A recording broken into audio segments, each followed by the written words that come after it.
Bueno, bienvenidos a este segundo día de la Conferencia de Español en los Estados Unidos, o como hemos estado debatiendo en algunas de las charlas, tal vez deberíamos cambiarla a Español de los Estados Unidos. Tal vez a la próxima edición, por cierto, hace falta alguien para la próxima edición, váyalo pensando. Bien, entonces, bueno, tengo el gusto de pasarle el micrófono a mi compañera y coorganizadora de la conferencia, Gabriela Bokic, que nos va a presentar a nuestros ponentes para iniciar este excitante debate sobre la estandarización de los Estados Unidos, del español de los Estados Unidos. Gabriela. Gracias, Alberto. Gracias a todos ustedes por estar aquí. Nos complace mucho poderles saludar aquí en SMU. Gracias a nuestros plenaristas, a todos nuestros plenaristas. Entonces, hoy, como saben, tenemos nuestro debate US Spanishes Towards Standardization. Una de las ponentes es la profesora María Carreira. She's an Emerita Professor of Spanish Linguistics at California State University, Long Beach. She's also co-founder of the National Heritage Language Resource Center at UCLA, where she also serves as a co-director for 16 years. Dr. Carreira research focuses on Spanish in the U.S., heritage language pedagogy, and Spanish as a world language. She's the author of 6 Spanish language textbooks, of Voces, Latino Students on Life in the United States, and of numerous academic publications.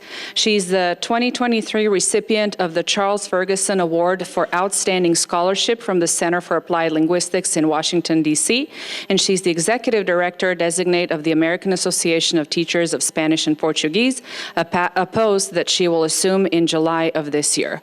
Dr. Carreira received her PhD in Linguistics from the University of Illinois at Urbana-Champaign. Un aplauso, por favor.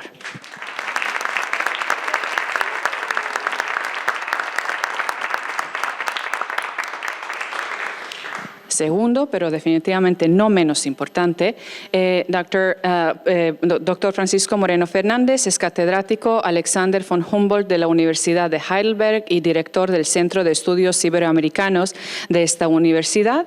También es profesor honorario de investigación de la Universidad de Alcalá.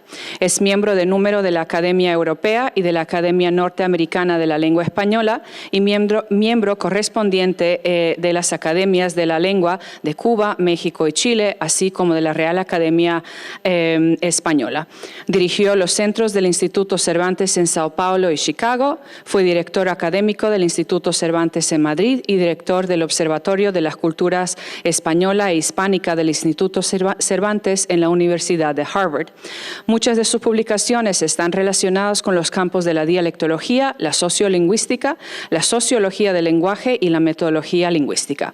Entre sus publicaciones más recientes destacan La lengua española en su geografía, quinta edición del 2020, tras Babel, de la naturaleza social del lenguaje del 2018, Variedades de la lengua española 2020, La lengua y el sueño de la identidad 2022. Es fundador y primer editor de la revista Lengua y Migración, Language and Migration, editor general de la revista Spanish in Context y coeditor del Journal of Linguistic Geography.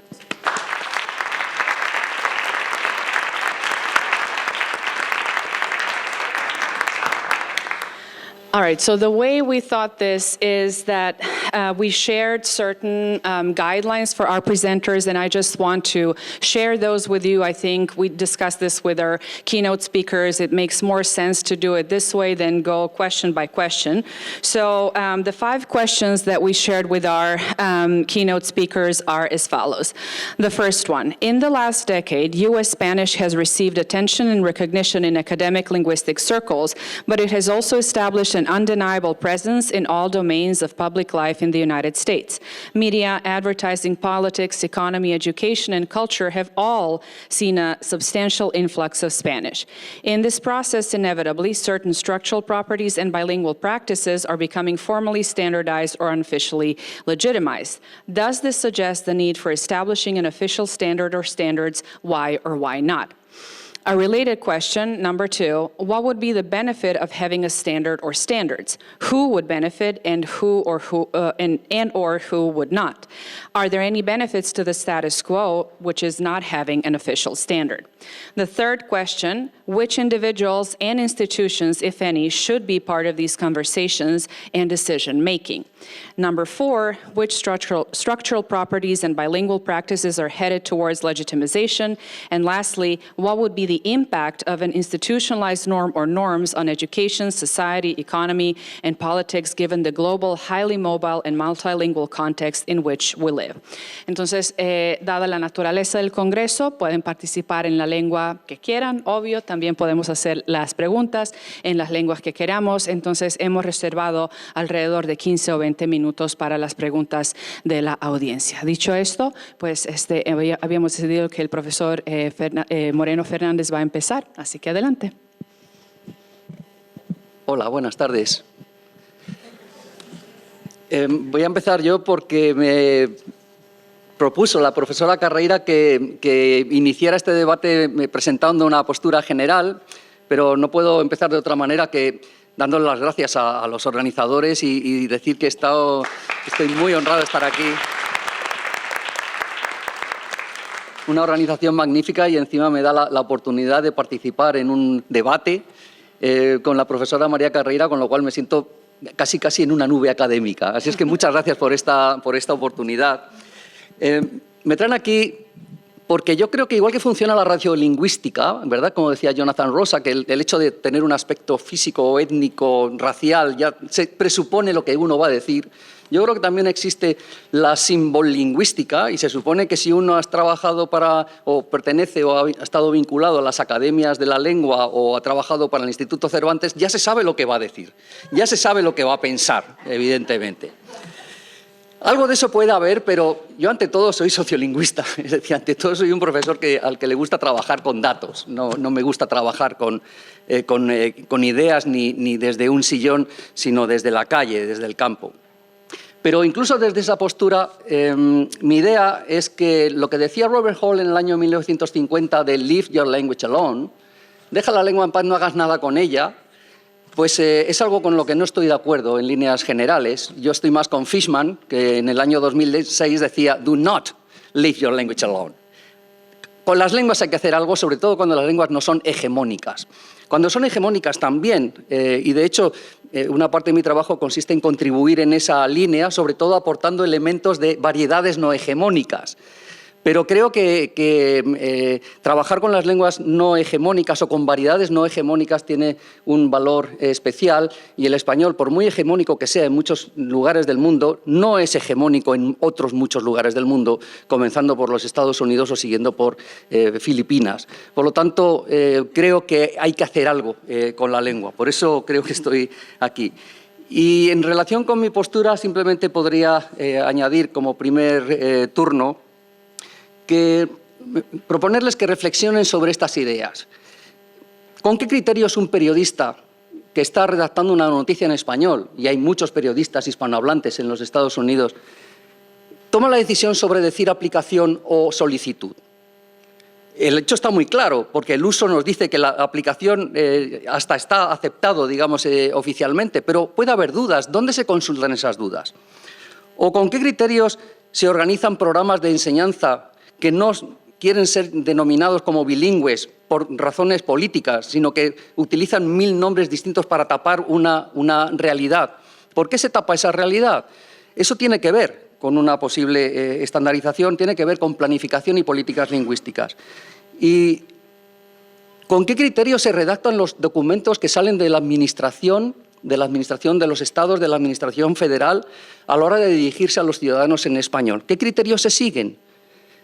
Para eso podría necesitarse una intervención desde algún lugar. Y un último ejemplo. Si ustedes son los dueños de una empresa o trabajan en una empresa y quieren comunicarse con los clientes en español, y hay muchas empresas que se dirigen a los clientes en español, ¿con qué criterios toman las decisiones sobre cómo debe ser su redacción para que sea adecuada a la comunicación con esos clientes?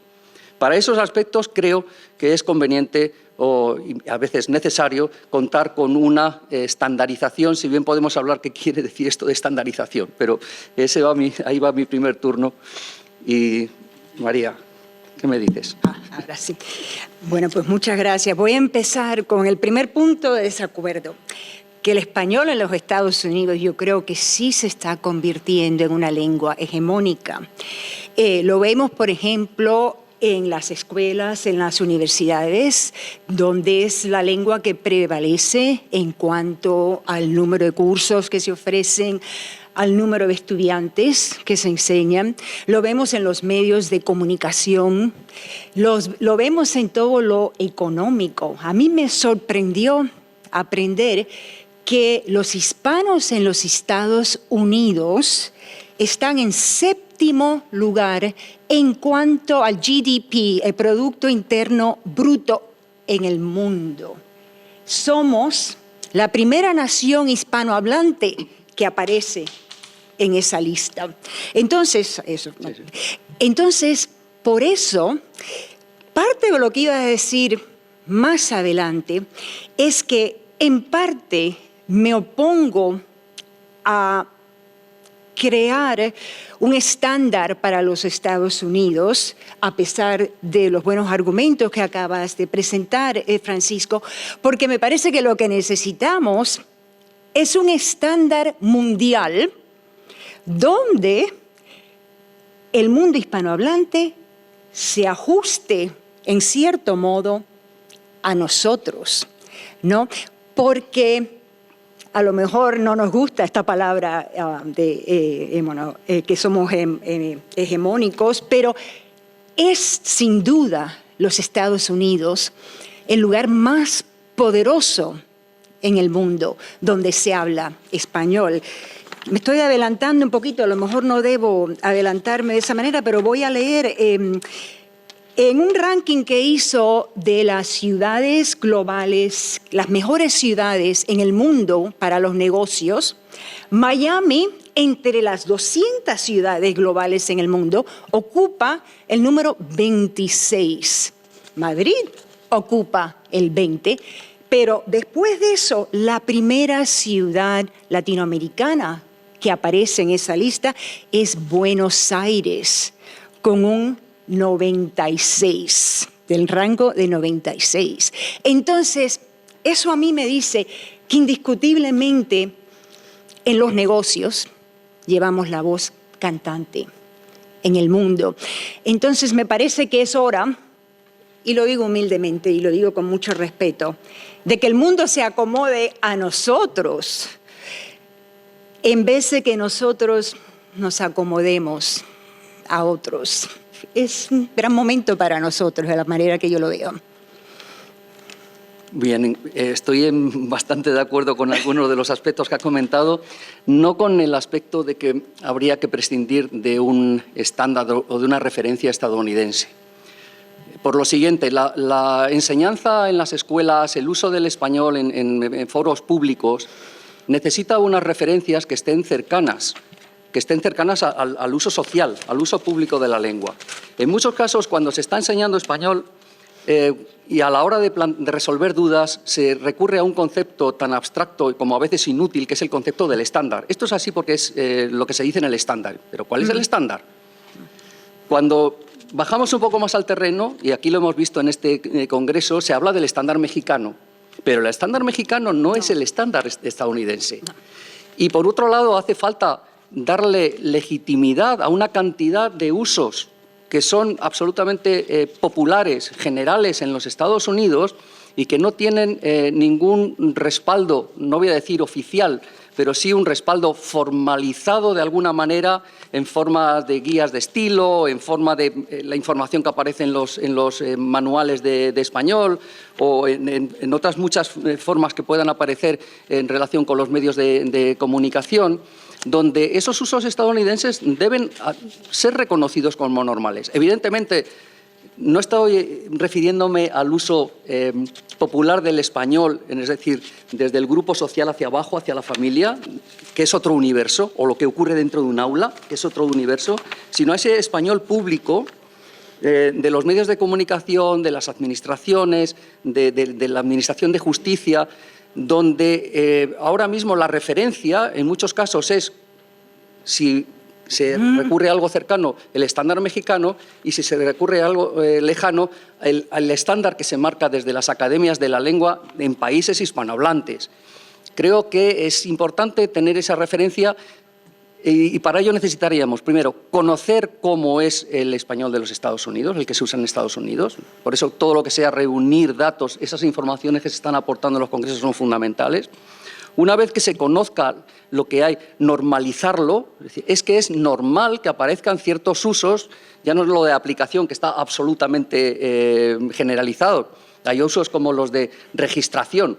Registración, que lo he incluido en mi diccionario de anglicismos, es una forma perfectamente aceptada por la mayoría de los informantes con los que manejé.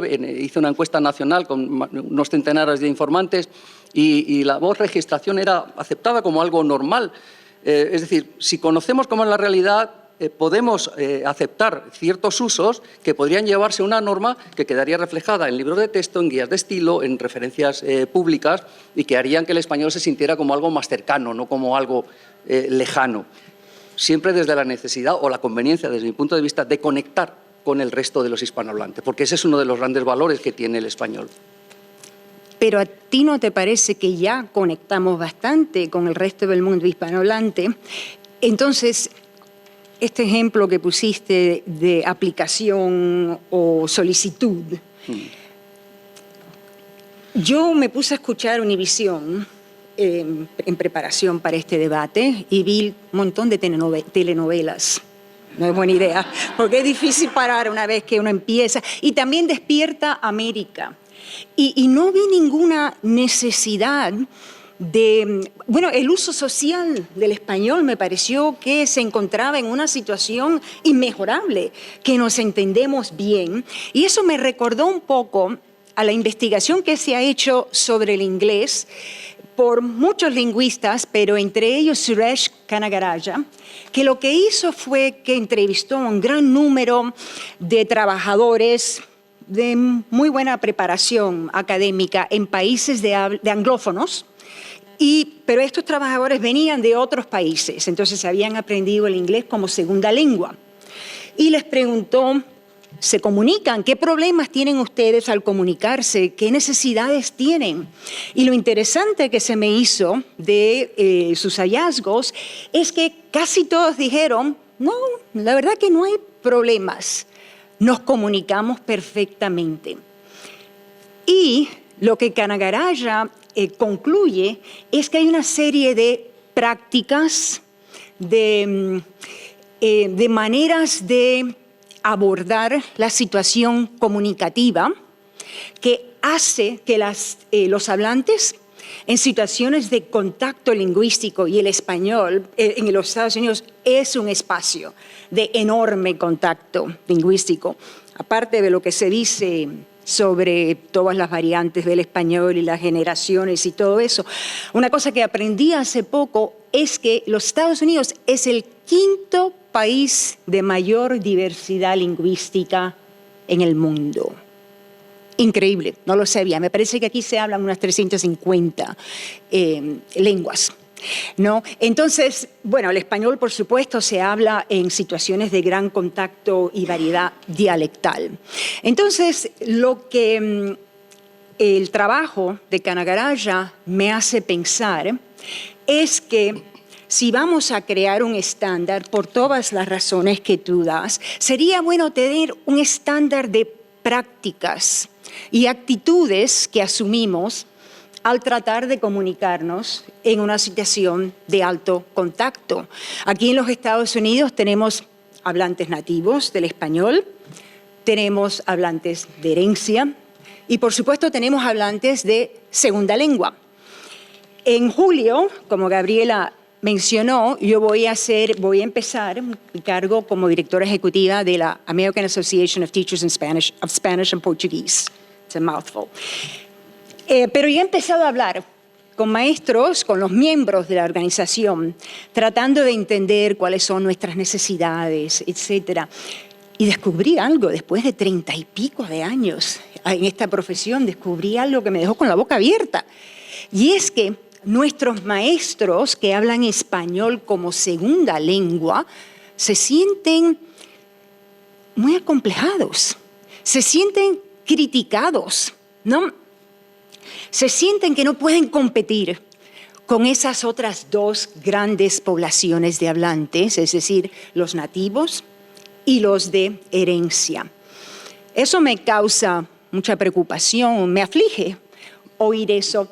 Y también me preocupa porque yo creo que el español está a punto de convertirse en una de las lenguas, no, ya es una de las lenguas más importantes del mundo, pero va a subir todavía más, un escalón en el mundo, por una serie de fenómenos que podemos hablar más adelante. Pero si dividimos las poblaciones, si aplicamos a etiquetas a los diferentes hablantes del mundo, si no optamos por una actitud que diga el español es de todo el mundo, porque, por cierto, eso es lo que pasa con el inglés. Es por eso que el inglés es la lengua más poderosa que ha existido en la historia del mundo, porque el inglés está en el dominio público, no le pertenece a nadie. Y yo creo que es lo que tenemos que hacer con el español. Y por eso quizás no me gusta esto del español de los Estados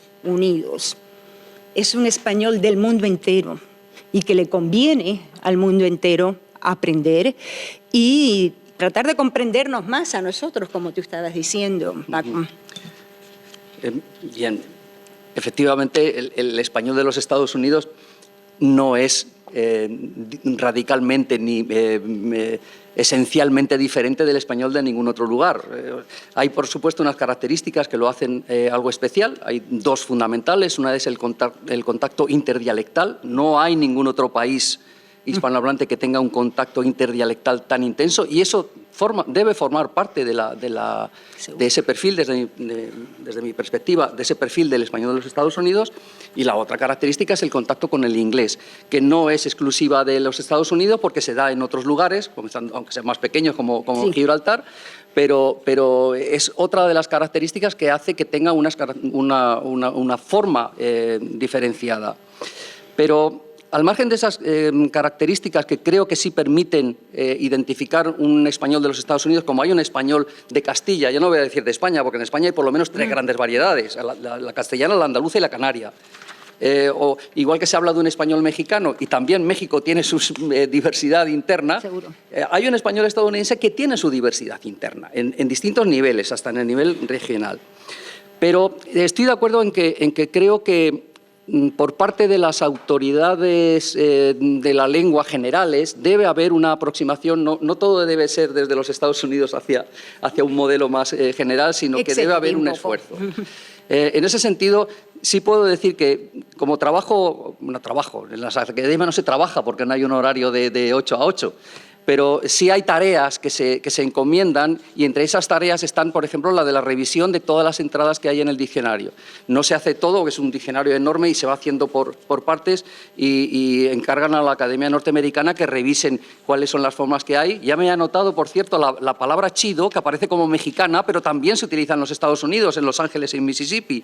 Es decir, vamos incorporando esa información. Hace solo 5 o 6 años había media docena de voces de los Estados Unidos, ahora hay varias decenas de voces de los Estados Unidos. Es decir, hay un intento de que esa norma del español, que es una norma policéntrica, sea una norma que también recoja lo que se hace en los Estados Unidos. Pero es importante, las normas pueden ser policéntricas o monocéntricas. La del español hasta prácticamente el siglo XX era monocéntrica, todo salía de Madrid, por decirlo así, se imponía al resto del mundo hispánico. En estas últimas décadas se ha convertido en policéntrica. La norma mexicana funciona con tanta dignidad y a la misma altura que la norma argentina o que la norma española. Pero las normas también pueden ser endógenas o exógenas. Es decir, te las pueden imponer desde fuera o tú haces propuestas desde dentro. Y creo que esa labor de hacer una propuesta desde dentro, una aproximación que sea también, digamos, de abajo arriba o de lado a lado, para no andar con jerarquías, es importante, o creo que es interesante. Y un último comentario referido a las actitudes de los de los maestros y maestras creo que es fundamental. O sea, el mundo de la enseñanza es decisivo para el futuro del español en los Estados Unidos. La enseñanza y los medios de comunicación son los dos grandes pilares sobre los que podría apoyarse o debería apoyarse el español en los Estados Unidos. Y es verdad que en muchos profesores, sobre todo en los niveles primarios, la ideología del estándar, de un estándar ajeno, impositivo, que hace que los propios profesores y los estudiantes vean como que su uso familiar es un uso deslegitimado o acomplejado, esa ideología tiene mucho poder y hay que romperla, hasta el punto de que creo que se da una paradoja, y es que esa paradoja la podríamos formular como, la podríamos llamar la paradoja del español estándar americano, de estadounidense, que sería... hay que eliminar el estándar, la ideología del estándar, es decir, esa idea de que solo hay una norma que está por fuera y que lo que decimos en casa está mal. Eso hay que eliminarlo, pero hay que sustituirlo por un estándar. Por eso es paradójico, pero un estándar que sea más cercano, que no sea un estándar que se sienta lejano, sino un estándar que se sienta cercano porque está basado en datos, en hechos, en usos, en prácticas de la propia comunidad estadounidense. Ok, entonces 2 comentarios, sí. Que no se me olvide, voy con el último que hiciste. Sabemos también que el imponer o presentar una propuesta para tener un estándar puede causar efectos inesperados, ¿no? Por ejemplo, en el País Vasco se ha dado el fenómeno que se ha establecido un estándar para el vasco, se ha creado un estándar para el vasco que lo que ha tratado de hacer es suprimir palabras que vienen del castellano, cosa de crear un euskera, un vasco puro. Y por cierto, lo mismo ha pasado en Galicia con el gallego. Y, bueno, de esto se ve muchísimo en Bolivia con el aymara, ¿no? Entonces, que se trata de excluir influencias extranjeras de ese estándar que se ha creado. Y como tú sabes, lo que ha pasado es que ha habido una rebeldía. Se ha tratado de subvertir el estándar. En el País Vasco, por ejemplo, tenemos que se ha creado este radio pirata, donde los jóvenes hablan a propósito un vasco que alterna entre el español y el vasco porque lo consideran una forma auténtica de expresarse. Y voy a leer lo que dice Susan Gall. The radio stations were unofficial, uncommercial, and not middle class, thereby turning upside down the values of standardizing preservationists. Arguably, they were not traditional or backward-looking. Indeed, they enacted another form of modernity. Y sugiero que también es una forma de autenticidad, ¿verdad? Porque lo que se ve en Galicia entre lo que se llaman los neofalantes, que son las personas que han aprendido el gallego en la escuela, en situaciones formales, y los llamados, ustedes son gallegas, porque les veo haciendo así, y los que hablan gallego, los hablantes tradicionales, los tradicionales se consideran auténticos, ¿no? Y critican a los neofalantes porque no son auténticos. Nadie habla así, dicen, ¿no?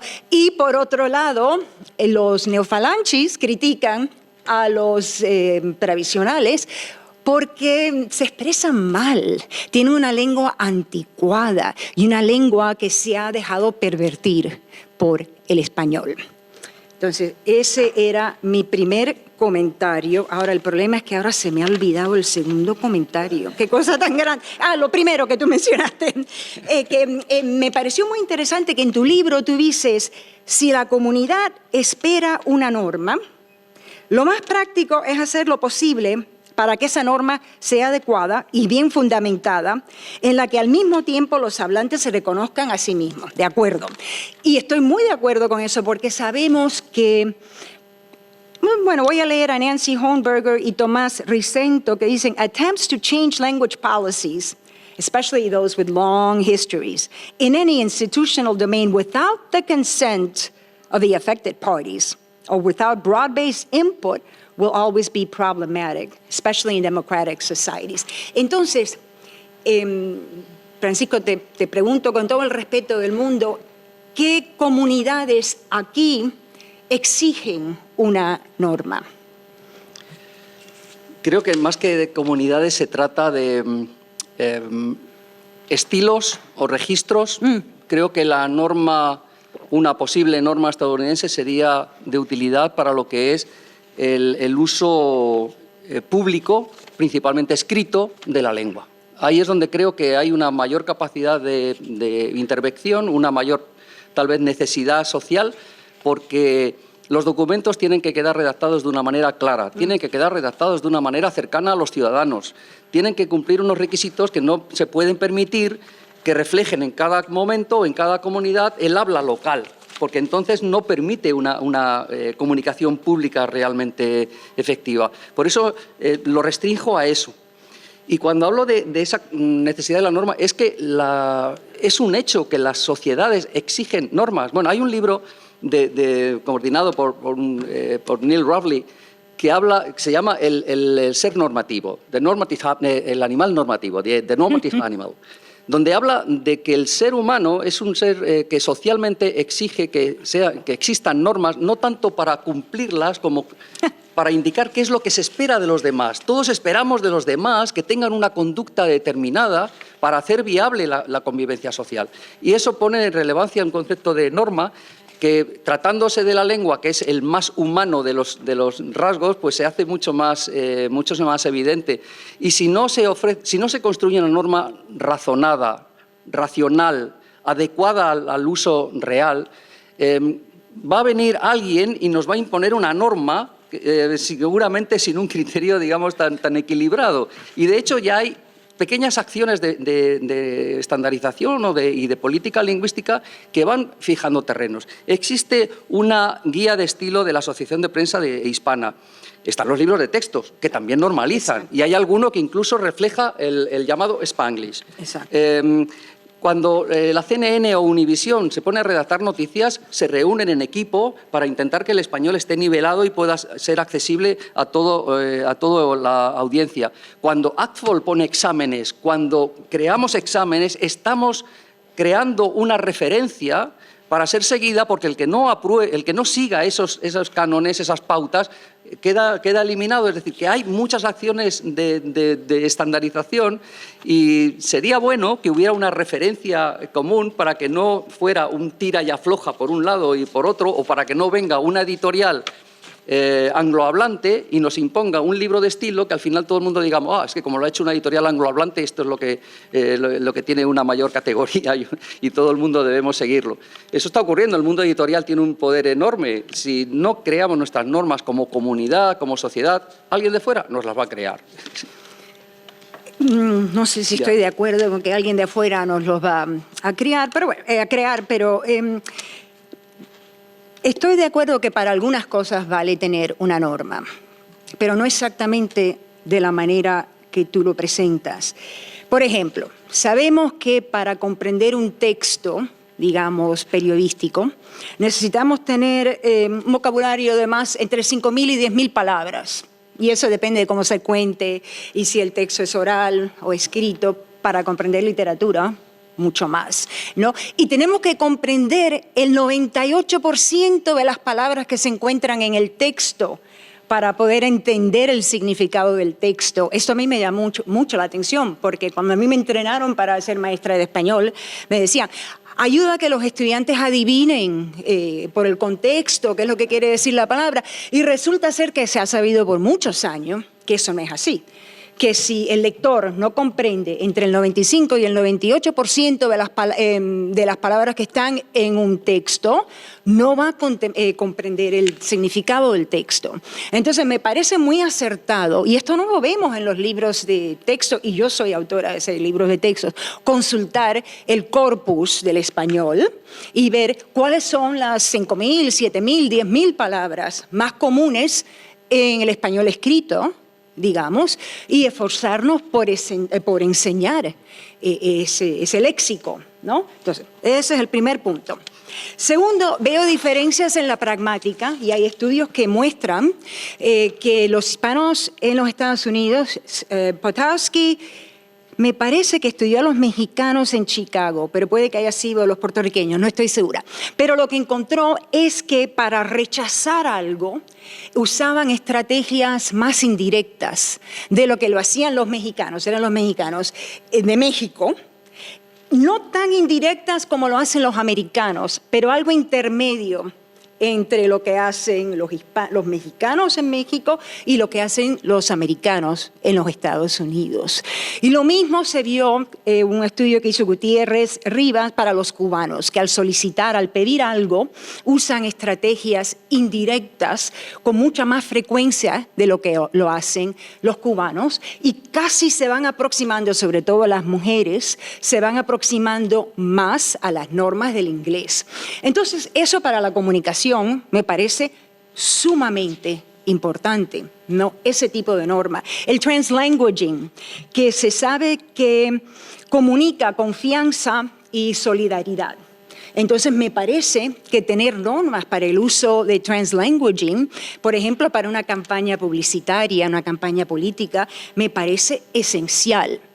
Y aparte de eso, a modo de lo que yo considero lograr la comunicación, todas estas actitudes que Kanagaraya menciona, y voy a leer algunas, Communication in such places, in the contact zones, que es donde estamos nosotros en este momento, o donde yo argumento que estamos, is facilitated by an ethics of cooperation and the deployment of variety of strategies for negotiating meaning, such as checking for comprehension. Emphasis is on the co-construction of norms and the expansion of repertoires. Misunderstandings are resolved on equal terms and with mutual attentiveness. Entonces, la propuesta mía es que quizás no tanto precisar los elementos de la lengua, aunque algunos sí estoy de acuerdo que hay que precisarlos, pero la conducta de cómo nos comunicamos cuando estamos en una situación de contacto y con diferentes niveles de competencia en el español. Y no sé si, bueno, lo digo ahora, es interesante porque se ha estudiado la comunicación en el campo de la salud. Y lo interesante es, Dalia Magaña tiene un libro, me parece que se llama Con Confianza, y se me olvidó escribir el libro de Dalia Magaña, que estudió las entrevistas psiquiátricas, no sé cómo obtuvo permiso para esto, pero las entrevistas psiquiátricas que se hacían en California a los hispanos que entraban a un hospital. Y la conclusión a la cual ella llegó es que los intérpretes no representan una solución al problema. Estoy hablando de intérpretes entrenados que conocen muy bien la terminología médica. Y voy a leer ahora lo que ella dice muy rapidito. Habla de un estudio que hizo Angelelli y dice, refiriéndose a ese estudio, "The study brings to light numerous perspective language attitudes that would limit interpreters' value." Okay? Most were middle-class Latinos, Latinas, and they explicitly discriminated against the registers of working-class Latina patients. No estoy diciendo que estoy haciendo eso. For example, an interpreter described people who, quote, have formal education as easier to talk with and people with less education as more difficult.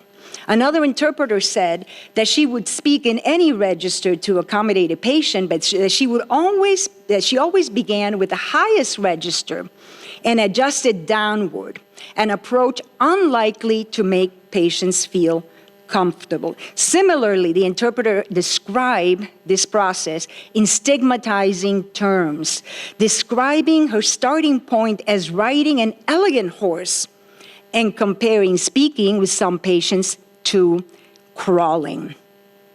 In this way, social issues of class can hamper meaningful communication. Spanish-speaking practitioners can readily fall into the same traps in assuming that the patient speaks at the same home variety of Spanish as the doctor. Bien, ¿estás llevando la discusión en este caso a una práctica concreta con su sí, claro. dinámica, como pueda ser la práctica en el terreno judicial? donde la cuestión de los intérpretes es fundamental para la vida de los implicados, evidentemente, y para, digamos, la acción de la justicia. Por lo tanto, son ámbitos, son dominios de uso, según la terminología de la sociología del lenguaje, en los que hay que trabajar y en los que hay que poner toda la atención. Siendo así, creo que no es incompatible con tener unas referencias. ¿Qué incompatibilidad hay en hacer que esas prácticas sean realmente efectivas y no discriminatorias con el hecho de que los intérpretes puedan disponer para comunicarse en determinados ámbitos, por ejemplo, entre equipos médicos, de una terminología en español pegada al terreno estadounidense y que no refleje exactamente lo que se hace en otros países que están lejanos y que a lo mejor no confluyen o no coinciden con los usos más característicos o más frecuentes en los Estados Unidos? Creo que no es incompatible. Pero sí estamos de acuerdo en el hecho de que el uso y la posible normalización del español debe reconocer que la nivelación es un fenómeno que ya está pasando. Aquí se han presentado trabajos de nivelación en el ámbito de las lenguas de herencia, pero es que hay nivelación que se está dando en muchos lugares, en todos los lugares, y esa es una de las características del español estadounidense. Evidentemente, en esa nivelación es un proceso vivo, no ha llegado a su final y hay que ver dónde llega y hay que acompañarlo para poder tomar decisiones al respecto, si es que hay que tomarlas en algún momento, pero hay que conocerlo. Y por otro lado, creo que es fundamental contar con instrumentos que permitan conocer lo que está ocurriendo. En ese sentido, me permito adelantarles, por si les resulta de utilidad, que en el próximo mes, en el mes de mayo, en Miami, habrá un congreso en el que vamos a abrir al público el Corpus del Español de los Estados Unidos. Me parece que lo llamamos Corpus del Español en los Estados Unidos, o US Spanish Corpus, Corpeu, que tiene en este momento unos 140 millones de palabras, es decir, no es un corpus gigantesco, no es como el de Davis, que tiene 3.000 millones de palabras, pero es que tampoco hemos ido a la red y nos hemos descargado las URLs a saco, sino que hemos hecho una búsqueda, digamos, cualitativa. Hemos incorporado no solo literatura escrita en español por estadounidenses, sino que hemos incorporado mucha información de periódicos escritos de noticias y textos escritos por periodistas estadounidenses, muchos de ellos de origen hispano distinto, como es la realidad hispana actual, pero todos ellos estadounidenses. Y hemos incorporado lengua hablada. El corpus de Nueva York, de Otegi y Centella, está completo en el Corpeu. Y va a estar completo, bueno, de momento solo la mitad, el corpus de Carmen Silva de Los Ángeles, de los años 80 y 90, lo hemos transcrito por completo y va a estar ahí accesible. Está el corpus de Texas, va a estar el corpus Chispa de Chicago y aspiramos a tener también muestras de los corpus que están haciendo del nuevo convenio SEC de nuevas localidades que reciben a latinos. Y además también se incluyen muestras de paisaje lingüístico. Es decir, es un corpus muy variado que va a estar, por supuesto, abierto y accesible de manera libre y gratuita para cualquier investigador, con un sistema de búsquedas muy potente por categorías gramaticales, con la concordancia, en fin, con un buscador, digamos, a la altura de los buscadores que se utilizan en este momento, y en el mes que viene funcionará. Ese tipo de instrumentos se necesita, ¿seguro? Porque si tenemos que tomar una decisión sobre qué enseño, bueno, buscan el corpus te va a decir si ese uso es frecuente o no, y además están incluidas marcas regionales, para que se sepa si es solo de California o si es de la parte del suroeste o si es de la parte de Massachusetts o de cualquier otro estado.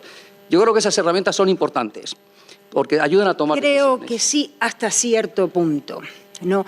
Suresh Kanagaraja dice, por ejemplo, que hay tantas variantes del inglés que es imposible aprenderlas todas, que lo único que podemos hacer es aprender algunas y entonces prácticas que nos ayuden a navegar la diversidad.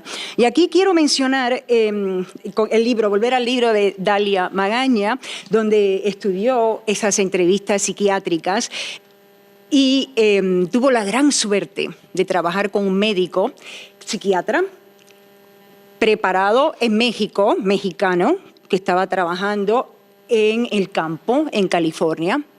Y lo que ella observó prácticas que Kanagaraya ha observado para el inglés en zonas globales. Por ejemplo, la paciente le dice, cuando me quitaron la kidney, le dije al doctor, ¿y ahora qué hago?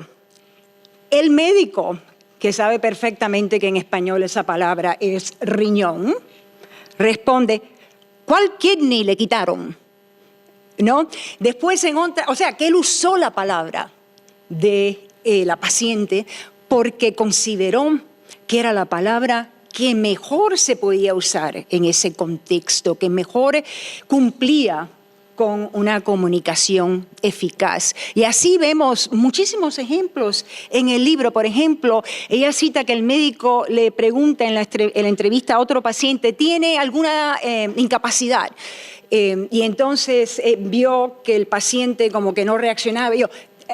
Una palabra, no sé si la voy a decir correctamente, discapacity, o una cosa así, una palabra inventada, pero que enseguida el paciente captó, ¿verdad? Entonces son esas estrategias que yo diría que nos conviene codificar y que nos ayudaría a comunicarnos mucho mejor. No sé si parar aquí o pasar a otro punto que tú mencionaste, porque hablaste del COINE, la nivelación que se está dando en los Estados Unidos. ¿Quieres que pare y después vuelva a la nivelación? Bueno, te puedo comentar muy rápidamente. Perfecto, claro que sí. En este caso, como dices, en esta práctica, más que codificar, creo que es normalizar, que se considere como normal, como práctica habitual, posible y no criticable, no rechazable. Y por otro lado, es verdad que es imposible conocer todas las variedades de una lengua. Exacto. Eso ya lo descubrieron en el siglo XIX los dialectólogos que hablaban de la lengua de una nación. Decían, no, es que en una nación hay muchas maneras de hablar. Bueno, pues de la región, no, es que en una región hay muchas maneras de hablar. Bueno, y al final llegaron al idiolecto. No, y resulta que no, es que una persona puede hablar de muchas maneras distintas. Y lo reduces al absurdo y al final no conoces nada. David Crystal, y con eso te dejo, David Crystal en un curso que tuvo para formación de profesores, respondió a una pregunta sobre las variedades del español, sobre la enseñanza del inglés, sobre la enseñanza de variedades, y él dijo, mire, hay dos profesores, dos tipos de profesiones en el mundo que son las más difíciles, pero no son ni neurocirujano ni físico cuántico. Las profesiones más difíciles del mundo, porque tienen que enseñar o manejar muchas variedades, son profesor de español y traductor. Así es que buena suerte, porque yo no lo soy. Muy bien. Muy difícil serlo, ¿verdad? De acuerdo. Volviendo a esto de la nivelación, Charles Ferguson, identificó a 3 tendencias que se asocian con la estandarización. La primera de ellas es la nivelación, la reducción de diferencias dialectales, y eso ya estamos de acuerdo que está pasando y ha estado pasando por muchos años en los Estados Unidos. Ahora, la segunda, se me hace muy interesante, dice variety shifting, que que la define como the association of a group's acts of identity with the supradialectal norm. O sea, que la comunidad venga a identificarse con esa norma. Y no creo que eso vaya a pasar si buscamos con la norma que tú estás proponiendo. No creo que eso vaya a pasar por varias razones. Porque sabemos que el estándar se conoce por la anonimidad que le da el hablante. Y los hablantes queremos anonimidad cuando hablamos ante el público, queremos que la gente no se esté fijando en lo mal que hablamos, las palabras tan raras que usamos, ¿no? Que nos consideren bien preparados. Pero a la vez queremos ser auténticos, queremos ser percibidos como auténticos, ¿no? Esto se ha estudiado, Susan Gall, Waller, no recuerdo el nombre. Ahora, entonces, el problema es que, en mi opinión, esto de anonimidad y autenticidad, estos dos parámetros que se oponen, para los hispanos aquí no tienen el mismo peso. Yo creo que el concepto de autenticidad es mucho más importante para nosotros que el de anonimidad. porque la lengua nos conecta a un pasado que queremos de alguna manera mantener, ¿no? Al cual nos queremos conectar, que nos ayuda a recordar de dónde somos y qué somos hasta cierto modo, ¿verdad? Entonces, creo que por esa razón no lleguemos a esa asociación de identidad con la variante suprasegmental. Creo que lo auténtico aquí, la preocupación por mantenernos conectados a las raíces, y eso lo vemos en los estudios, es mucho mayor. Y hay un peligro que quiero mencionar con poner demasiado énfasis en la anonimidad. Y este peligro lo capta un poema que a mí me encanta, del puertorriqueño Tato Laviera. Y voy a leer un trocito nada más del poema, se llama New Yorican. Entonces, dice: yo soy tu hijo de una migración, pecado forzado. Me mandaste a nacer nativo en otras tierras. ¿Por qué? Porque éramos pobres, ¿verdad? Porque tú querías vaciarte de tu gente pobre. Ahora regreso con un corazón boricua y tú me desprecias, me miras mal, me atacas mi hablar, mientras que comes McDonald's en discotecas americanas y no pude bailar la salsa en San Juan, la que yo bailo en mis barrios llenos de todas sus costumbres. Así que, ¿tú no me quieres? Pues yo tengo un Puerto Rico sabrosísimo en que buscar refugio en Nueva York y en muchos otros callejones que honran tu presencia, preservando todos tus valores. Así que por favor no me hagas sufrir, ¿sabes? Eso a mí me habla del posible rechazo que puede crear una norma suprasegmental que no se enfoque en lo auténtico. Y sé que no es lo que estás presentando en tu libro. Recomiendo este libro altamente. Tú estás presentando dos normas paralelas que existan y me gustaría que lo explicaras a la audiencia. Pero, bueno, no querían debate, pues tienen debate, porque yo creo que claro, esto es de las ideologías de la autenticidad y del anonimato de Catherine Bollard. Es verdad que funciona, pero es una presentación un poco esquemática.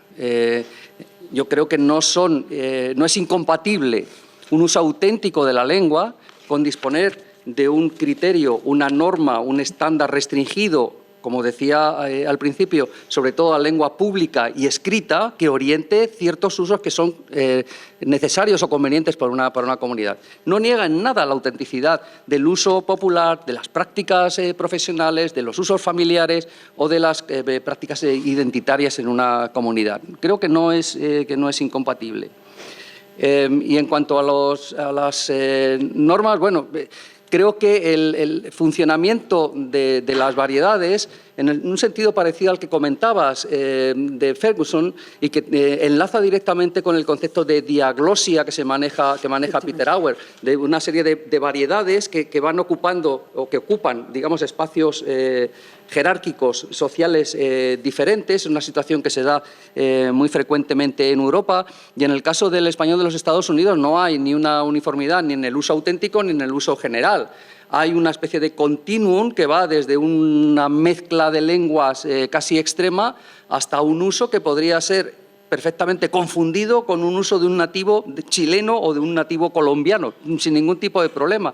En esa diversidad se mueve el español.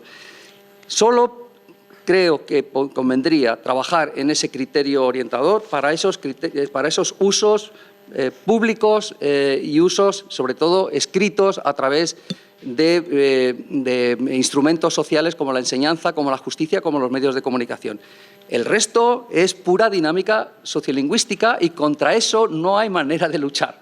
Por eso los usos populares se rebelan cuando los estándares son muy impositivos o cuando los estándares abarcan demasiados aspectos de la vida. Sí. Y voy a hacer una contrapropuesta a lo que tú propones. Dejar que nuestros estudiantes creen un estándar, que sean ellos los que estudien a un nivel nacional, que de pronto en las clases de español para hispanohablantes y quizás las otras, los pongamos a estudiar el corpus del español, que empiecen a observar lo que se usa en el español y que de alguna manera empiecen a identificar aquello que nos distingue del resto del mundo y aquello que compartimos con el resto del mundo. Eso me parece una magnífica actividad, porque hablando de micro, lo que viene de abajo para arriba, sería perfecto. Y también porque se dirige a algo que a mí me preocupa mucho sobre los hispanos en los Estados Unidos. Se ha hablado de la pobreza económica, que es un problema, pero también está algo equivalente en el plano lingüístico, que no somos dueños ni del inglés ni el español. Nos recuerdan que no somos nativos del inglés y nos recuerdan que no somos nativos del español. Entonces, de alguna manera, tenemos que tomar posesión de lo lingüístico, porque si no lo hacemos, no vamos a sentir apego, en este caso, por el español, ¿verdad? Y por eso yo llevo ya algunos años pensando que se debería establecer un museo en línea del español y los hispanos en los Estados Unidos, y que ese museo fuera creado por los estudiantes de español. Que la comunidad aquí en Dallas, los estudiantes aquí en Dallas, se encargaran de hacer entrevistas a los hispanos aquí en los Estados Unidos, de, no sé, algunos estudios de linguistic landscape, ¿verdad? Y entonces montar una sala de exhibición sobre el español en Dallas y los hispanos, entrevistas también de los hispanos. Mis estudiantes, ya no tendré estudiantes porque me jubilo ahora, pero mis estudiantes o nuestros estudiantes en Los Ángeles pudieran hacer lo mismo en todas partes de los Estados Unidos. Y esto serviría muy bien para estudiar lo que es el español en los Estados Unidos, porque al haciendo comparaciones es como mejor quizás se aprende lo que es lo estándar y lo que es local, ¿no? Pero también serviría para mandar el mensaje a nuestros estudiantes, comunicarles que el español les pertenece a ellos y la historia del español y de los hispanos en los Estados Unidos les pertenece a ellos. Yo creo que no hubo mejor momento para yo intervenir. Muchísimas gracias. Un aplauso, por favor.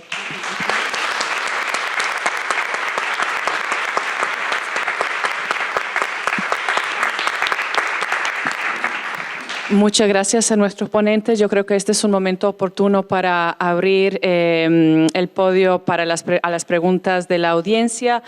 Alberto y yo podemos ir andando por aquí y a ver quién necesita micrófono. ¿Algunas preguntas? Perdón, mientras que llevan el micrófono para allá, quería leer una frase del libro de Paco que me encantó. Y dice, y viene casi al final del libro, él dice, una buena parte del futuro del español en todo el planeta pasa por su devenir en los Estados Unidos. Creo que estamos de acuerdo en eso, ¿verdad? Bueno, creo que mi pregunta está relacionada con la investigación. Entonces, para ustedes, ¿han considerado algunos estudios de la estandarización de otras lenguas y los resultados? Por ejemplo, la estandarización del árabe, porque el árabe tiene una estandarización muy popular en los Estados Unidos, pero muchas veces no es reconocida por los países árabe hablantes. Entonces, muchas gracias por la respuesta con antelación. Tú sabes más. Sí, bueno, comparar los procesos de estandarización de los países es muy complicado porque la situación lingüística del árabe, que es una lengua muy fragmentada dialectalmente, no puede compararse a la del español. Pero ahí podía verse un poco lo que comentaba María, que efectivamente hay una norma impuesta principalmente desde Egipto y desde Siria, ahora Siria menos, pero Egipto ha sido uno de los grandes puntos de referencia, y resulta que esa norma es la que se lleva a las escuelas, pero no ha habido el lado complementario de la planificación, que es la planificación del estatus. Una cosa es planificar el corpus, la forma de las lenguas, y otra cosa es planificar su presencia social. No lo han hecho bien. Yo encuentro situaciones como la de que los niños en la casa le leen a los papás los documentos o les rellenan los impresos para el municipio, para el Estado, porque son incapaces de leer. No ha habido una política, una planificación suficientemente completa, porque no se ha hecho la planificación, digamos, con suficiente seriedad.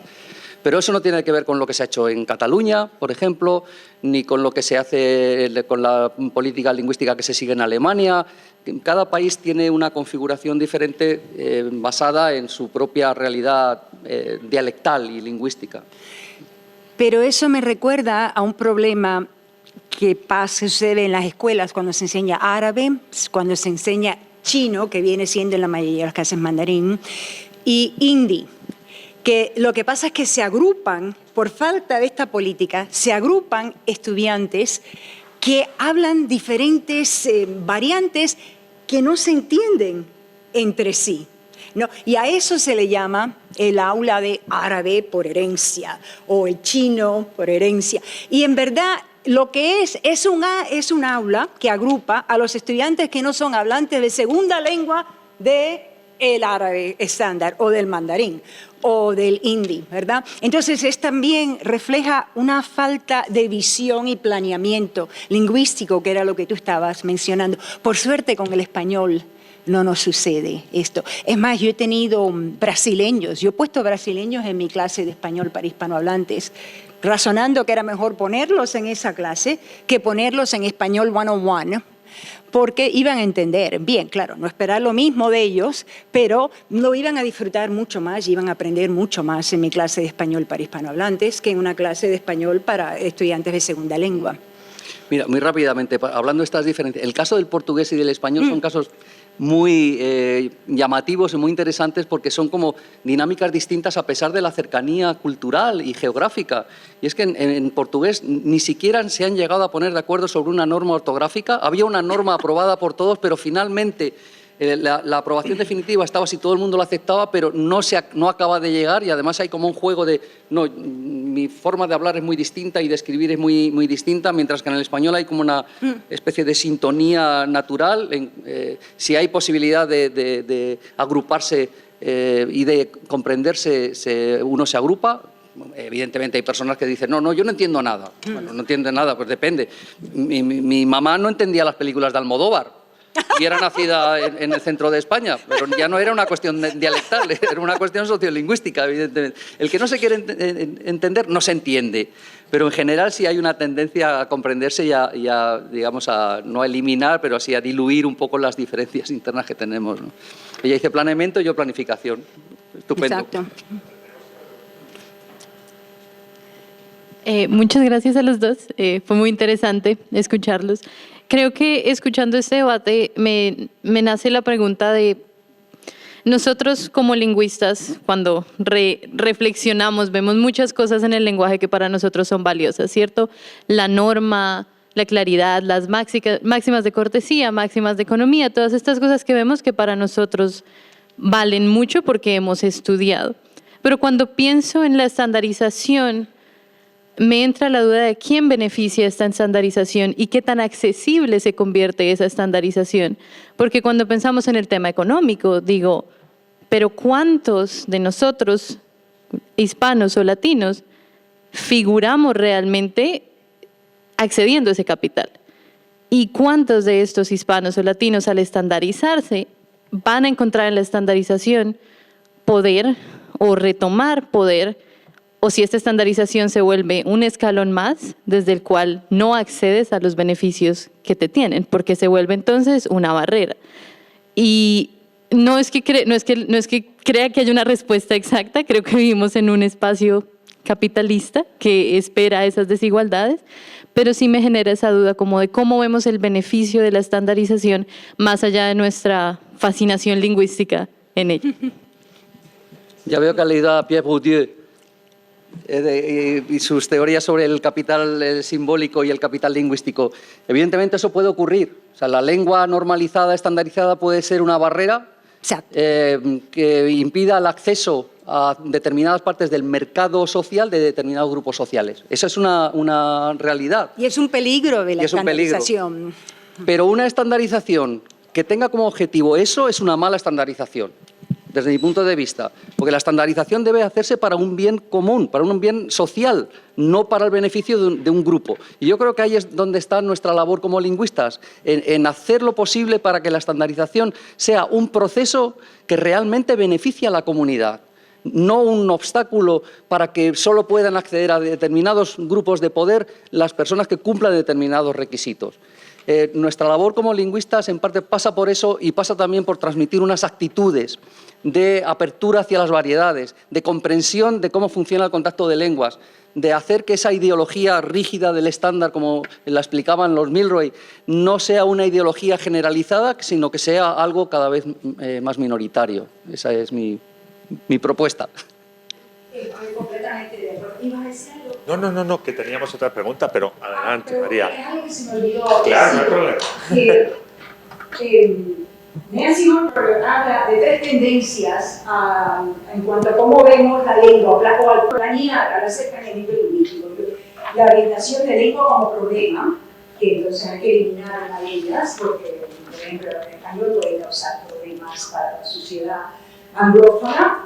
La orientación como lengua como derecho, ¿no? Y ahí estoy a favor de una estandarización que permita autenticidad y que permita reclamar lo que es nuestro. Y después está la orientación de lengua como recurso, las posibilidades que presenta el hablar otra lengua.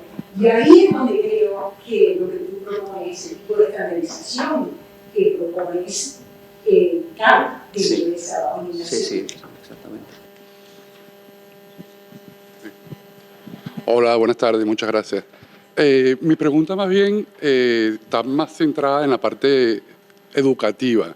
¿Qué hacemos cuando enseñamos, ¿no? Entonces, si entendemos que estamos ante una necesidad de darle cabida a las diferentes variedades al momento de enseñar y sin discriminar ninguna variedad respecto a otra, en tanto todas son aceptables y igual con su mismo nivel, ¿hasta qué punto entonces estamos presenciando o fomentando una especie de necesidad de que el estudiante desarrolle una competencia panhispánica, en el sentido de un conjunto de saberes y conocimientos transversales de toda la comunidad hispanohablante? Quería saber cuál es la posición de ustedes respecto a eso. Muchas gracias. Estoy de acuerdo con el planteamiento. Efectivamente, los maestros, las maestras tienen una responsabilidad enorme y un problema grave cuando le preguntan los chicos y las chicas qué debo decir o qué forma prefiero. Porque no es posible enseñar todas las variedades, como comentábamos antes. No podemos, depende también del nivel de los estudiantes. No es lo mismo trabajar con estudiantes avanzados que trabajar con estudiantes de primeros niveles. En los primeros niveles no se puede enseñar todas las variedades. Hay que, digamos, discriminar para poder luego construir a partir de esa primera discriminación. Así funciona y claro que estamos dejando fuera muchas posibilidades, pero por eso es importante la actitud. Aunque se discrimine en unos niveles iniciales hacia una forma concreta porque no se puede enseñar todas las variedades, que la actitud no sea de, no, yo te enseño esto porque esto no vale o porque esto es desechable. Esa actitud es tan importante como el hecho de elegir una forma u otra cuando se hacen preguntas concretas en esos niveles. Y también quiero mencionar que yo vivo en Los Ángeles, nací en Cuba y en parte en España. Entonces siempre he sido una minoría entre los hispanohablantes, ¿no? Entonces yo como maestra de español en Los Ángeles, la gran mayoría de mis estudiantes son mexicanos y algunos centroamericanos salvadoreños. Saben que Los Ángeles tiene la población de salvadoreños más grande del mundo, aparte de San Salvador. Es increíble, ¿verdad? Entonces, también tenemos que tener conciencia de las minorías lingüísticas, ¿no? En Los Ángeles predomina el español mexicano y, por supuesto, yo soy sensible a eso y trato de aprender lo más que pueda sobre el español mexicano. Pero a veces me pregunto, pero nadie nadie hace eso conmigo, ¿no? Todo lo contrario, a veces imitan el español cubano de manera que, ¿verdad? Como burlándose de nosotros. Supongo que en Miami pasa lo mismo, pero lo contrario, ¿no? Con el español de Cuba, que es el que impera, y los demás que se ajusten, ¿no? Entonces, no nos conviene tener esa actitud, ¿verdad? Aceptar todas las variantes y tratar de representarlas en la clase y darles el respeto y la visibilidad que se merecen. Yeah. I was just going to say thank you so much for this debate. And more than a question is a comment, because today you helped me label or darle nombre to some of the emotions that I've been feeling as a first generation immigrant from Spain that I've been feeling for 12 years now. And it's the idea that coming from Spain and coming from Europe, perhaps that mentality, I've always felt the need to have that standardization. As someone who teaches Spanish in education, I was like, what am I supposed to do? I have students from many different varieties. What am I supposed to do? But then also being here and being in this context, I love the fact that I've been pushed to really consider and learn other varieties of Spanish. And that has made me a more global Spanish speaker. So I see both sides of that. And today, that was where everything kind of connected for me. So thank you so much for doing that. Thank you. And that's the privileged position you are in. You become a minority, all of a sudden you realize, oh, you see the world from different angles, and you become a lot more open-minded. And so, yes, and I think I was in another debate last weekend, and be careful about how I say that, discrimination, and I was told that I did not know what I was talking about because I was white and human. You know, and I imagine as a Spaniard, you get that a lot. And, you know, there's no place for that in this country or anywhere else, right?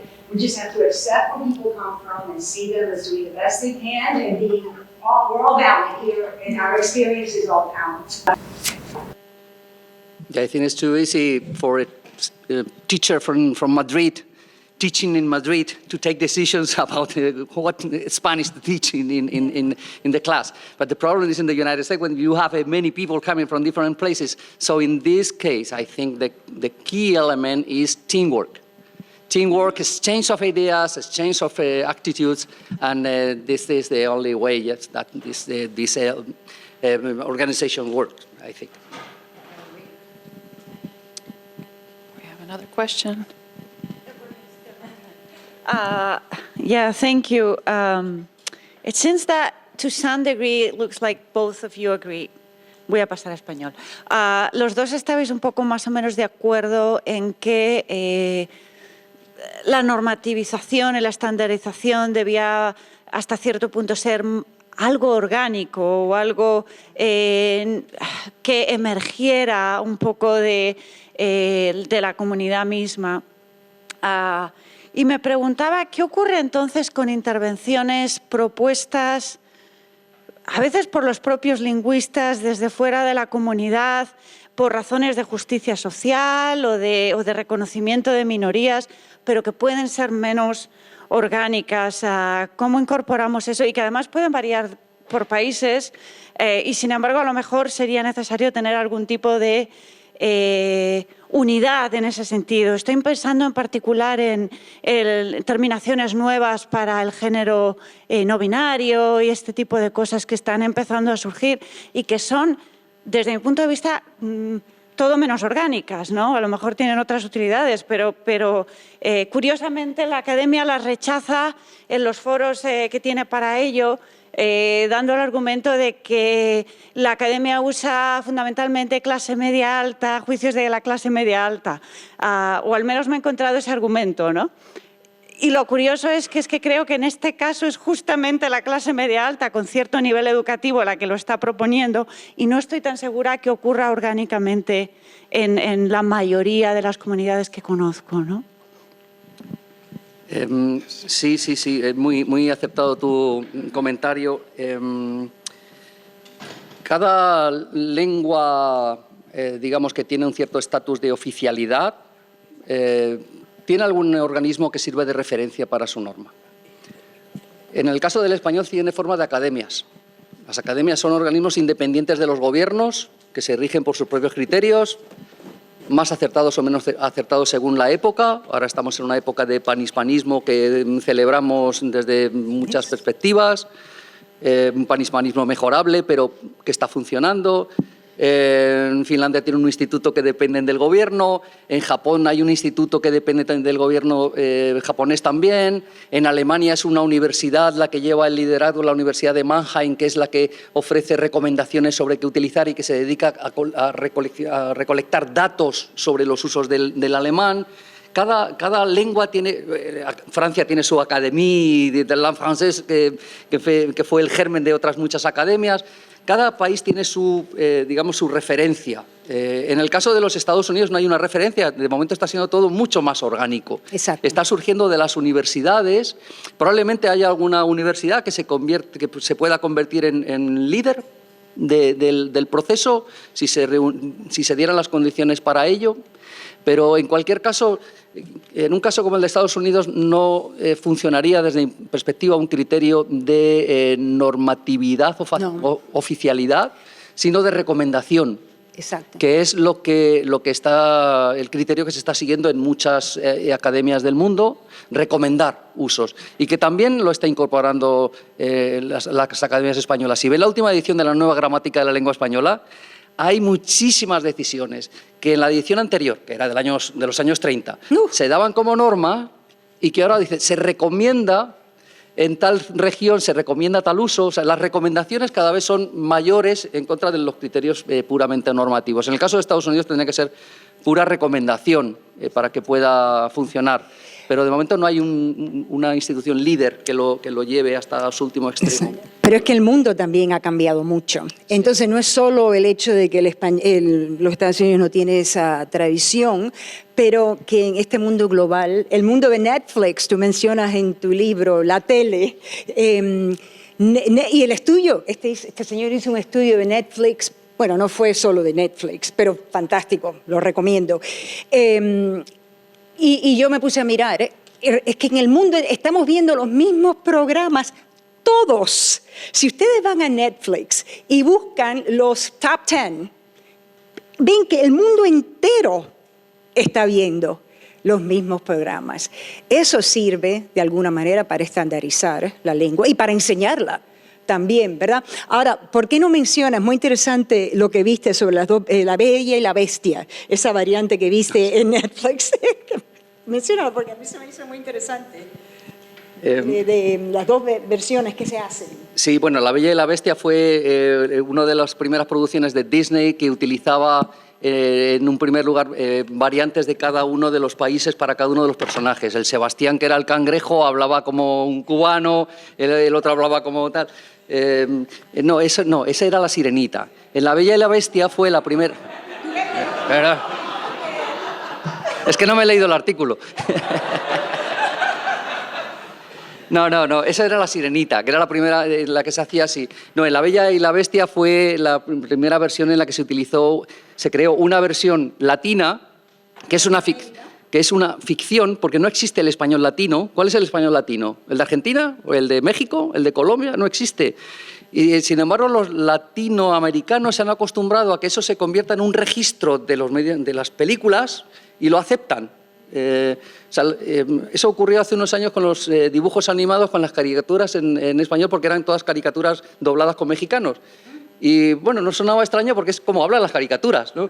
Pues en este caso las películas suenan así para los latinos, pero no es ningún tipo de uso real. Y una versión castellana. No voy a decir española porque también hay andaluces y canarios, pero una versión castellana. Y esa decisión de dividir las producciones en estos dos tipos de doblajes se sigue manteniendo. Si suben a un avión, pueden elegir en muchas películas la versión latina o la versión castellana. Sí, sí. Bueno, no creo todas, que tenemos pero muchas. tiempo para una última pregunta que estábamos esperando. Última, ya, rapidito. Bueno, prometo ser breve. Primero que nada, felicidades por un debate tan tranquilo, a pesar de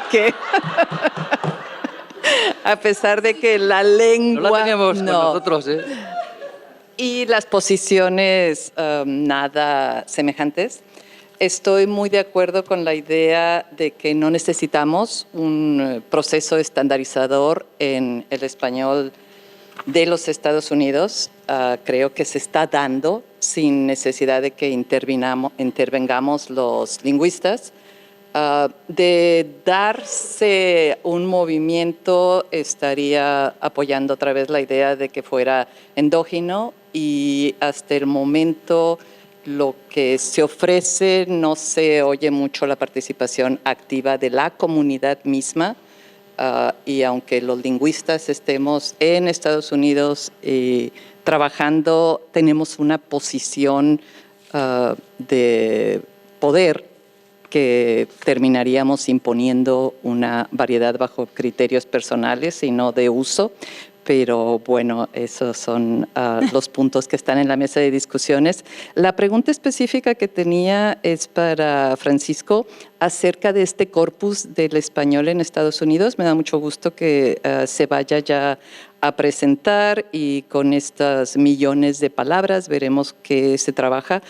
Pero si nos podrías ampliar un poquito de cuál fue el proceso de seleccionar esa literatura específica. Yo sé que toda es estadounidense, la lengua hablada era de Estados Unidos, pero sabemos que hay una variedad increíble de material. ¿Cómo seleccionaron ese material? Y si va a estar en el corpus una descripción detallada de este proceso de selección para que los que consulten ese corpus sepan de dónde viene. Sí, probablemente en el corpus mismo no esté explicado toda la metodología, porque va a ser el corpus para consultarlo directamente, solo con las indicaciones necesarias para hacer una consulta adecuada. Habrá publicaciones complementarias que expliquen cómo se hizo. A propósito de la literatura, digamos, está incorporada toda la que fue posible incorporar, en el sentido de que hay publicaciones que tienen derechos de autor y cuyos editores no dan autorización para poder incluirlas en un corpus, aunque el corpus no reproduce toda la obra, sino que simplemente te da el contexto. Y siempre que los autores fueran estadounidenses, es decir, que llevaran un tiempo asentados en los Estados Unidos para poder decir que son estadounidenses. No era un argentino recién llegado que escribió una obra, ¿sí? O un mexicano recién llegado que escribió una obra, sino que comprobamos en la biografía que tuviera una trayectoria estadounidense. Y en cuanto al proceso, lo iniciamos cuando estaba en el Observatorio del Español en la Universidad de Harvard, y lo primero que hice fue reunir a algunos de los mejores expertos en corpus y en variedades del español de los Estados Unidos, con algunos aquí presentes, que pudieron dar su opinión. Estuvo también Carmen Silva Corbalán, estuvo, en fin, mucha gente que había trabajado con materiales reales y que dieron su opinión sobre cómo debería ser ese corpus, y esos criterios que se dieron por los expertos fueron los que seguimos. Es un corpus puramente técnico. Podemos decir, no es que no hay manera de separar la ideología de la práctica lingüística. Es verdad, pero está hecho con criterios técnicos, y he intentado mostrarlo al decir que el repertorio de estilos y de registros que se reúne es muy amplio, que va desde el paisaje lingüístico hasta la literatura, pasando por la prensa y siguiendo por la lengua hablada en situaciones de entrevista sociolingüística. Y cualquier material que tengan disponible para el corpus, pues será muy bien recibido. Cualquier error que detecten en el corpus será muy bien recibido para poder ir mejorándolo y hacer realmente de ese instrumento algo útil para la investigación y para el conocimiento de la lengua. Es lo que intentamos. Muy bien. Sí, el mes que viene, en el mes de mayo. Estamos terminando de cargar las muestras del habla de Texas. Todo el corpus del español en Texas, de Toribio, nos lo cedieron, están debidamente citados los créditos porque son los materiales de sus autores, pero se ha incorporado también al corpus completo.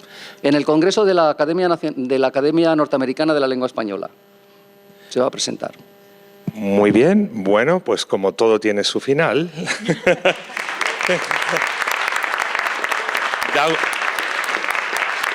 Un verdadero placer, y ha dado mucho gusto que este apasionado, clarificador debate ha transcurrido con posturas complementarias y ha terminado mostrando el afecto, el cariño mutuo y el respeto profesional de ambos ponentes. Eso ha sido lo más bonito de esta finalización.